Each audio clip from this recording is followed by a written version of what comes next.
গণ অধিকার পরিষদের সভাপতি নুরুল হক নূরের উপর হামলাকারীদের গ্রেপ্তার না করে এবং নূরকে বিদেশে পাঠানো নিয়ে সরকার টালবাহানা করছে, এমন অভিযোগ করছেন দলটির সিনিয়র যুগ্ম সাধারণ সম্পাদক হাসান আল মামুন।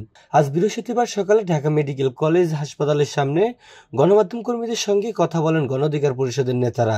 এ সময় তারা অভিযোগ করেন, নুরুল হক নূরের নাক ও মস্তিষ্কের ভেতরে যে ক্ষতি হয়েছে সেজন্য বিদেশে চিকিৎসার প্রয়োজন।